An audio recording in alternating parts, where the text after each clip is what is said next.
So I play a lot of relatively unknown indie games. I mean, if you've seen my channel before, I think that's pretty obvious. That's not to say I don't play bigger games too. I have been playing a lot of Monster Hunter Wilds and Kingdom Come Deliverance 2 in my free time. I just don't make videos on those as often. But what I'm really trying to say here is that I play way too many games to cover them all on this channel. There's so many cool indies in the past that I could have made a video on and ramble about for a couple minutes each, but I have to be kind of picky on what I want to do. So every now and then I say screw it to the big videos, let's just talk about a bunch of weird, possibly janky, probably fun games I've been playing lately. There isn't any overarching theme between these games really. There's titles like immersive sims, Souls-likes, and even space shooters, but I do think they're all worth talking about. So to keep this intro short, here's a bunch of games you might want to keep an eye on. Labyrinth of the Demon King is a weird game. It plays kind of like a retro mashup between Dark Souls and Kingsfield, but it's also going for a classic survival horror vibe with maze-like levels, locked doors, limited supplies, and plenty of backtracking. Not to mention that it takes place in a very cursed alternate reality feudal Japan teeming with all sorts of bizarre creatures. It's only available as an early demo right now, but it's garnered a pretty sizable audience so far. And on a conceptual level, it's easy to see why people love it.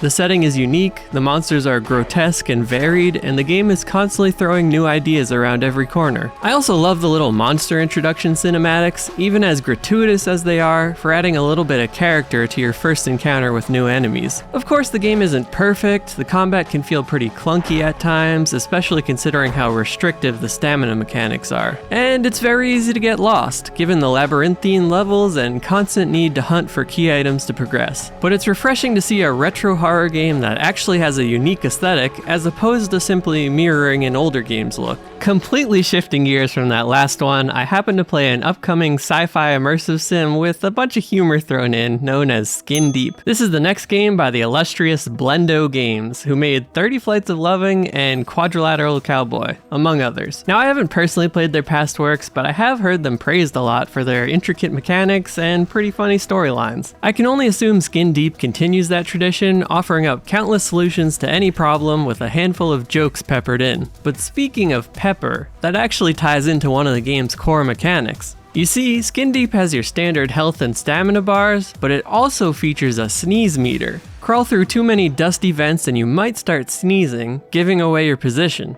But on the flip side, you can toss a case of pepper at your enemies to send them into a sneezing fit of their own. And what do you do then? Hit them with a weapon like every other game? No, of course not. You obviously jump on their back and ride them like a horse, aiming to smash their head into any nearby objects to take them out. But that's not the end. Their head can detach from their body and float back to a machine that gives them a new body to inhabit. So what do you do in that situation? Smash the head?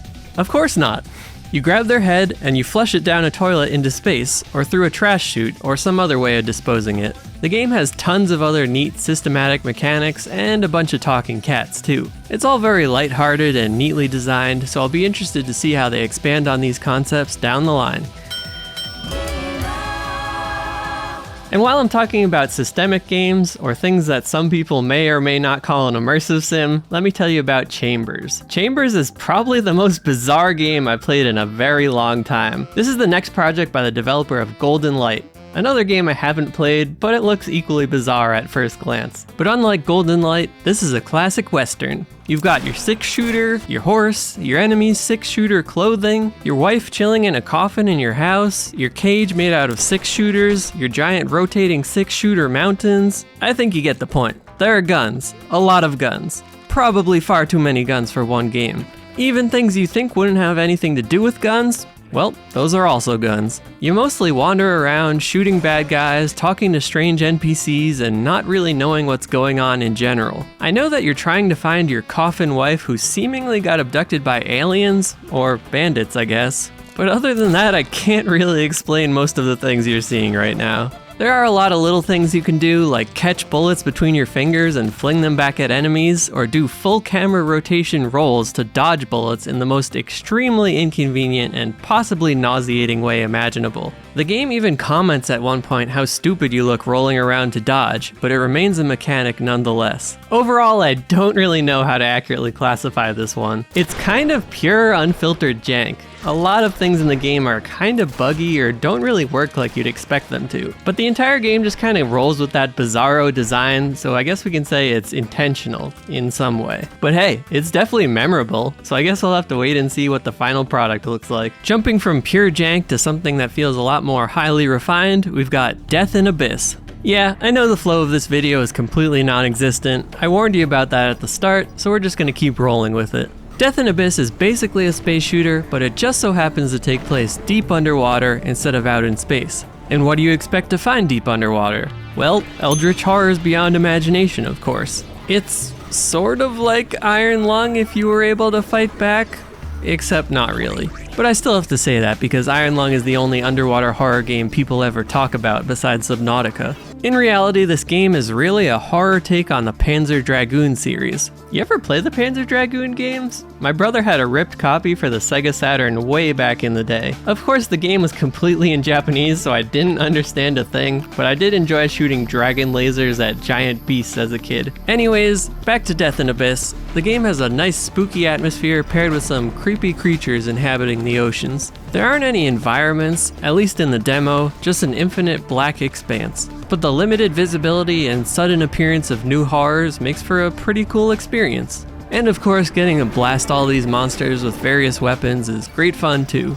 But the game is very hard, at least in the sense of the demo saying this is level 1. I couldn't even finish it. I made it through the main segment and fought the boss, progressing through a few phases, but he always ended up wearing me down in the end. Maybe it's just intentionally hard for the demo, but if the release is like this, I think people will bounce off it really early on. Anyways, it's a cool blend of fast-paced action mixed with some pretty unique horror, so I'm definitely keeping an eye on this for the future. Demos, demos, demos. I spent the whole video talking about demos for games that are coming out at some point in the future, so let's talk about a game that's already been released instead. FlyKnight is a co-op first-person Souls-like that looks a lot like RuneScape.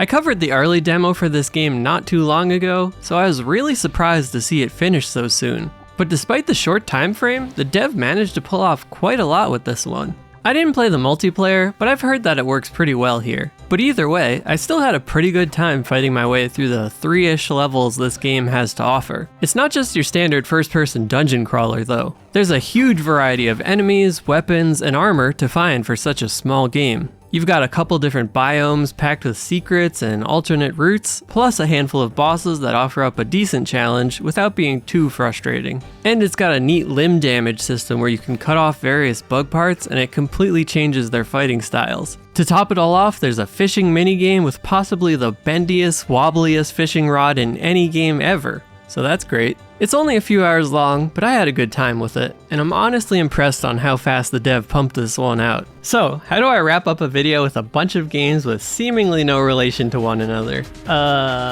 Go wishlist them on Steam if they interest you? I don't know, I'm not your boss. But if I was, I'd say subscribe to the channel or come chat with us on Discord. Anyways, thanks for stopping by. I'll see you all in the next one.